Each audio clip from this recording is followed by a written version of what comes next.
particularly brutal guard, Edmund Custis, earned the nickname Bloody Bet for beating patients without provocation. He was eventually killed by one of his victims whom he had stripped naked and chained to a wall. Haunted royals, vampire myths, paranormal past, uncover dark history story every week with us where legend meets truth. Welcome to Phantom Chronicles. The word Bedlam means chaos and madness. Today it is a modern psychiatric hospital in London.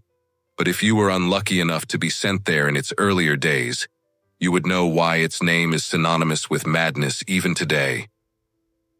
Founded by the church as an almshouse in 1247, in full 12 AD century Europe dominated by kings, nobles, knights, and peasants, in which the Catholic Church dictated Western Europe politically, spiritually, and intellectually. Bethlehem Hospital quickly became known as Bedlam. It became the first institution to attempt to treat the insane in 1357. Italian Bishop Goffredo de Profeti first established the facility, which was meant to help raise money for the Crusades through alms collection. However, it was not uncommon for religious figures to take in the indigent who were and are still often mentally ill.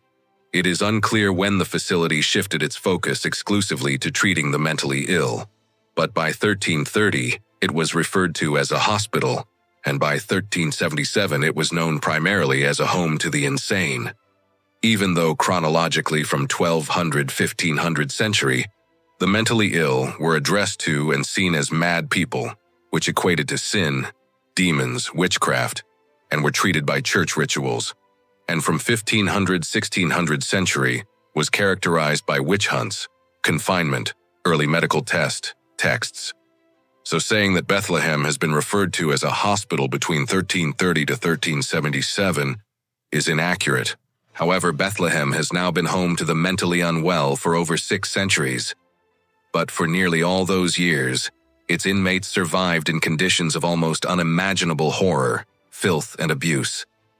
In the 16th and 17th century, Bethlehem was crowded, dirty, and dangerous. A report from the 1600s found the sewer below the building was constantly blocked, with filth piling up at the entrances. There was no connection at the time between health and hygiene, and water had to be hand-carried. So even regular hospitals were filthy, and Bethlehem was worse. By the late 1600s, the desperate need for a remodel had been recognized, although not to improve the services rendered. Instead, the hospital was rebuilt on grounds just outside the city, with an eye to its appearance. Without public funding, it was necessary that the hospital show itself as a home of charity and assistance.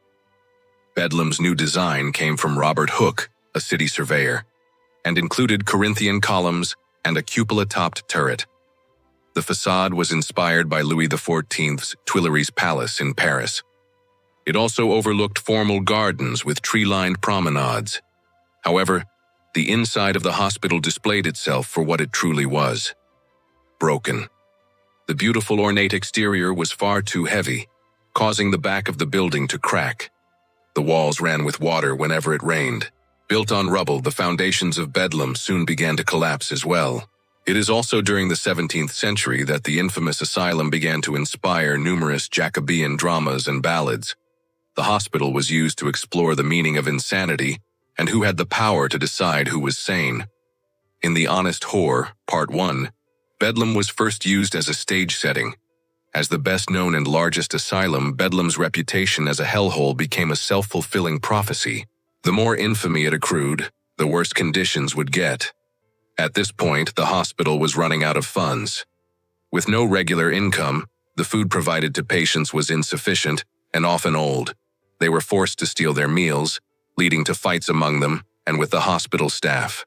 One particularly brutal guard, Edmund Custis, earned the nickname Bloody Bet for beating patients without provocation.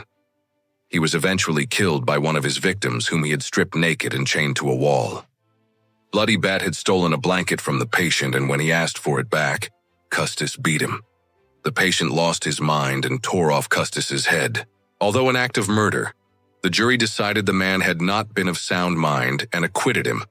These accounts, while gruesome, are toned-down versions of what happened in Bethlehem. Because it was impossible to get accurate first-hand accounts from within the hospital, Many writers took poetic license in describing the horrors they believed took place there. Furthermore, since the hospital was run by religious figures, any record-keeping was likely destroyed to prevent scandal within the church. Bedlam continued to be overcrowded in the 18th century, and the stench from the human waste in the hallways was so bad that people walking past would hold their breath or hurry along. It took another 150 years to bring the hospital into the 20th century.